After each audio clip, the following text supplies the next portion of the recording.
Good afternoon, judges, fellow participants, ladies and gentlemen. My name is Mina, and this is my teammate, Meng Rui. We are here to share with you our solutions on our retail warehouse, automated retail warehouse. These are our contents for today.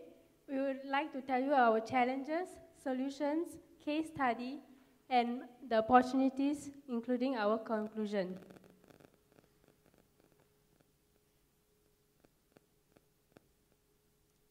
Okay, looking into the first challenge, what is labor-intensive industry? It's basically a manual industry in supply chain whereby we need many people working in it.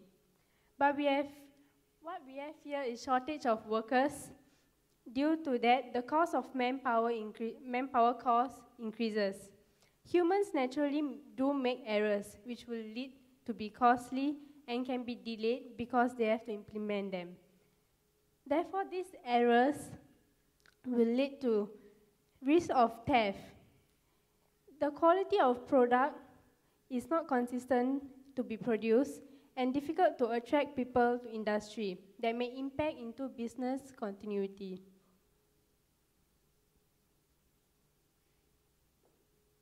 The second challenge is on stagnated productivity growth. The existing workers had to work until they are very exhausted, and yet again we are unable to attract people. And finally, when we start hiring new laborers, the workflow slows down. These are the major challenges we are facing in this supply chain industry.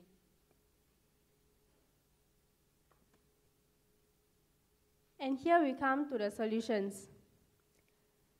We can now use modern automation systems and robots so that workers do not have to work to bone.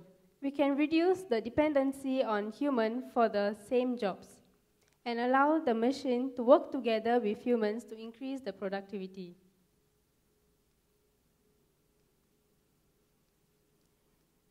Now we will see into man versus machine. From what solutions we have given, we can see that the accuracy, quality, adaptability, expandability, and availability for men is lower than for the machines. The machines have higher throughput and more productive in this industry. Now, I will hand over to my teammate Meng Rui to continue more on the retail warehouse. Okay, thank you, Mina. Now I will show the case study about the robotization of retail warehouse. So we can see here is a typical supply chain process. Every supply chain is from supplier to customer. So when the retail outlets ask a request, the procurement will ask a supplier to send the goods to warehouse. Then the warehouse receive the goods, store the goods, and send to the outlets. So the outlets can sell the goods to the customer. So I would like to introduce a manual warehouse first. So we can see when the truck come in, the staff with the forklift will come to unload the goods, then store in the storage. Then for distribution, the staff will drive the forklift to pick up the goods to loading bay. Then the next is the outer warehouse. This one is about the unloading. So we replace the staff with the robots, and then we add in some more equipment like IT communication room and the wireless. So robot one, which is a full automatic forklift, will come to unload the goods, then store in the storage. Then next, we will show the video how to store the goods automatically.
for next, for loading, when there are goods requests, the robot 2 will go to pick up the goods to the loading bay. Then robot 1 will come to help for loading. So for now, I have introduced the simple process in robotics TSM warehouse. Then my teammates, Mina, will take over. Now we'll look into the opportunities that emphasize the importance of robotization in the industry. We have to exploit the technology in this industry that has a fast broadband nationwide, like high-speed computers, autonomous robotics, and etc. The cost of hardware like robots are reduced due to the technology advancement. And finally, we have Singapore government incentives and initiatives like Smart Nation and Skills Future.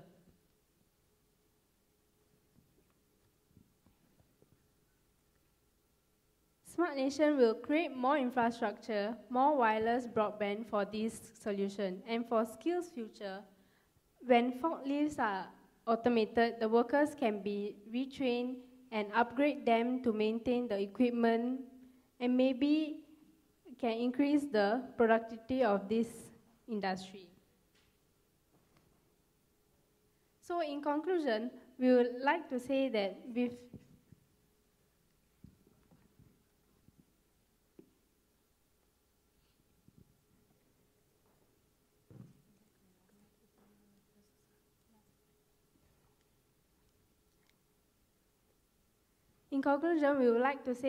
the rise of robots in this supply chain industry, it reduces time and effort of workers and are still benefiting working with the machines. The customers are also benefiting from this.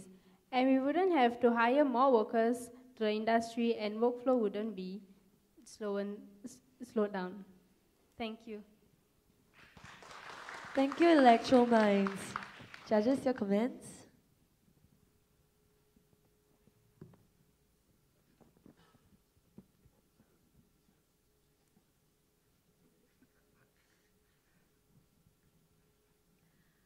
So I think overall you address certain elements of what is required in the warehouse, like showing videos and all that. But I guess one of the pointers is that maybe during the video playing, maybe you can explain on what are the different machinery or robotics that is being used inside, rather than us just plainly watching the videos. Because I realized that there are cranes, ASRS, there are shuttle systems. So maybe can you also walk us through what are the different processes that the video is also showing? And then another thing is you mentioned that you want to focus on the retail industry, but there isn't a lot of information specifically on which area or what kind of retail industry that you're trying to talk about. And then lastly, maybe on the improvement factors on other than the labor-wise, what are the things that the companies for the retail industry can benefit out of the robotics? Yeah, thank you. Okay, for me, yes, when you started out by saying that you're going to look at retail warehousing, that was pretty exciting, but I didn't see a lot of retail warehousing. What references were to retail warehousing that were made? Were there specific examples that are relevant to the retail industry, right? Other than a very general overview slide of sort of like buying and selling and replenishing a warehouse. Okay. The other comments I make are maybe just on style, right? If you haven't realized, you have used a lot of maybes in the delivery of your presentation. So for me, that signals to me that either you're not very sure or you're not very confident of your solution. Right, and at the end of the day, yes, I get it that you're trying to tell me that this will address the labor cost, this will address the productivity issues that are in manual warehouses today, but somehow, just maybe from a style perspective, I'm just not convinced that you really believe in what you're telling me. okay, on myself. You have to be very careful when you associate a video and these warehousing slides or retail slides. They must be connected, because what you're showing on these layouts, it's a certain level of automation which is very minimal. It's really semi-automated. What you show in the video, which are video from the company I'm working for, are very highly automated, you know, and there's no, I would say, relevance or synergies or connections. So that this can be quite, it shows that maybe either you don't understand the slides, the retail slides, or you don't understand maybe the video properly. It's possible, or you don't know how to connect these two documents. Same, when there's a video, you can use a video, is very good. I had 30 students who came last week to my office. I used a couple of videos, but the video where there's no sound, I'm the one talking. The video where there's some sounds and there's a speaker introducing the system, then usually I don't talk, and sometimes I pause the video and I talk as well. Because I think it's very important to explain and to illustrate. The system you've shown are not simple and easy system to explain. I'm in the business development team of Schaeffer. If you're a student, it's something you might be willing to maybe download some PDF file and just to read a little bit about the systems, just to be sure that you know what you are showing. And it has to be connected as well to this retail slide. Same, retail is one of the sectors we work with a lot of retail companies, and there's not much information on your slide, apart from a layout or two layouts and so on. So it's you need to be a bit more specific. You need more in-depth analysis maybe.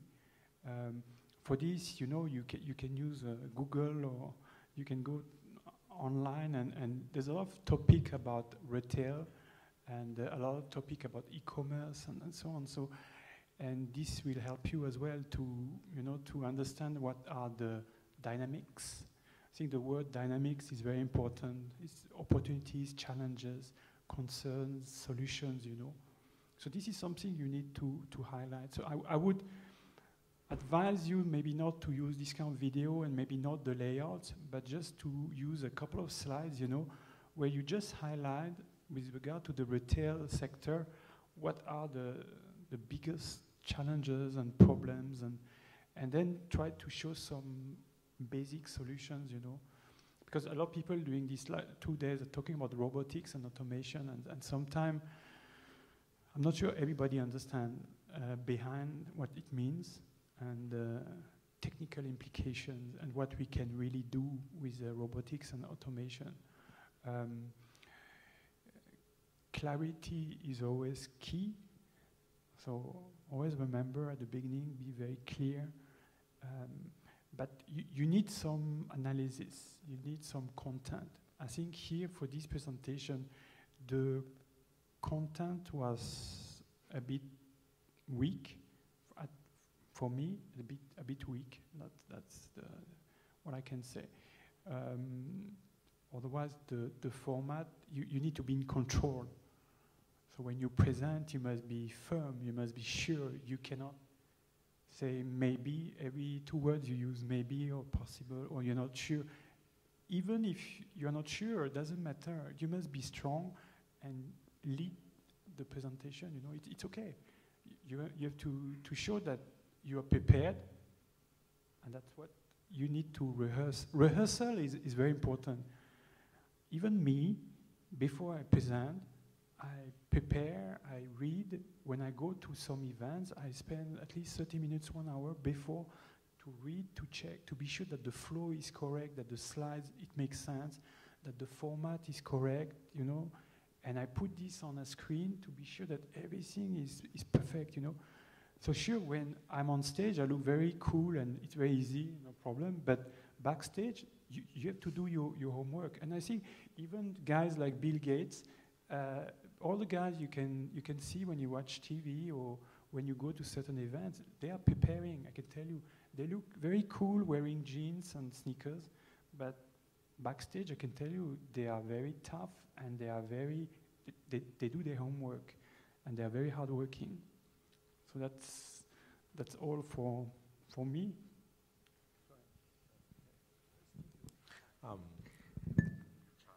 It was refreshing when it started because yeah, you know, it's like we were keeping our fingers crossed. Please, no more pharmaceutical, and we got a retail. And I was like, yes, we got a retail.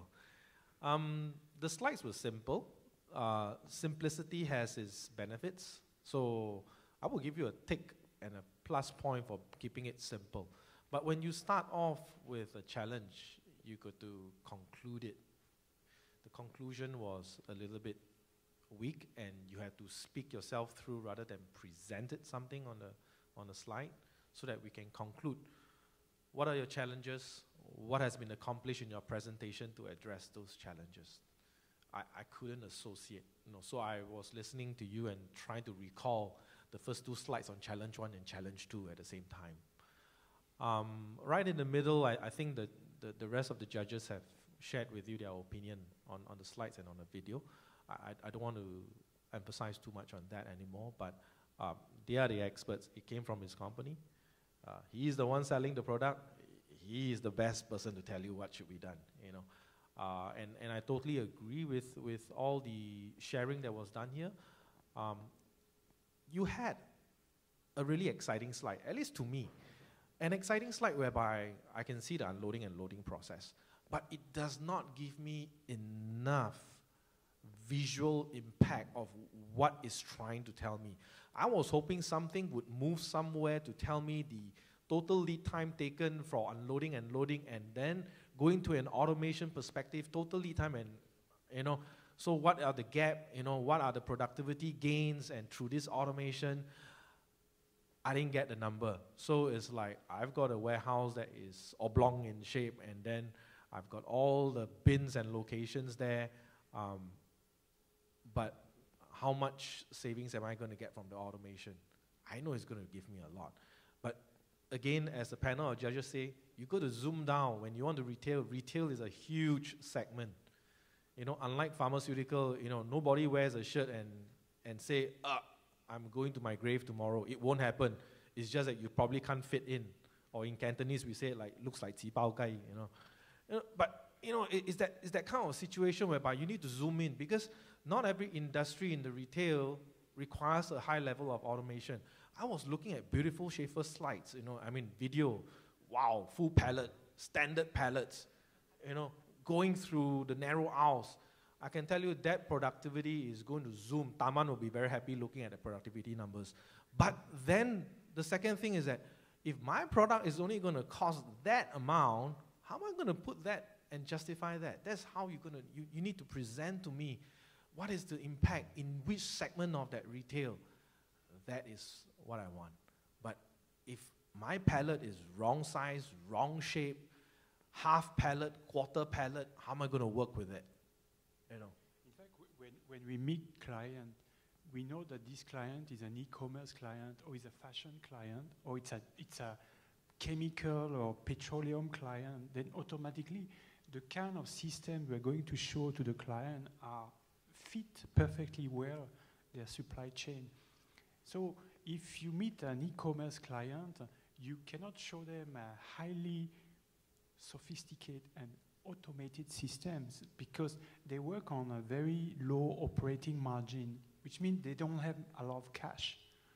And you need cash to buy very expensive equipment. So you cannot show them this kind of automation. And it's like your presentation, you see. If you show retail as highlighted, there's many types of retail, you know. It goes from fashion to lifestyle to food and beverage is retail as well, to e-commerce is retail, and so on. And then there are certain type of systems or solution you can sell. Here you show something which is very basic retail, extremely basic, and then you show a system which is extremely expensive, you know. You can, but I can tell you to justify this in your presentation, it's going to be very difficult, especially if you talk about savings, you know, because it's all about savings, headcount savings, space savings, or increase in space density and so on. You know. So it's something you need to think about when you do a presentation, because at the end you will be working in a company and you will be maybe presenting to a client or a third party. It's very important that the solution you're presenting is in sync with the customer's requirements, you see. Yeah, I think overall it's a good job in trying to be focused. You were along the right path, but it needs more depth. Yeah, if I want to keep it short, it just needs more depth. All right, thank you. Thank you, judges. Thank you, Electrominds. Now let's bring up Gambit from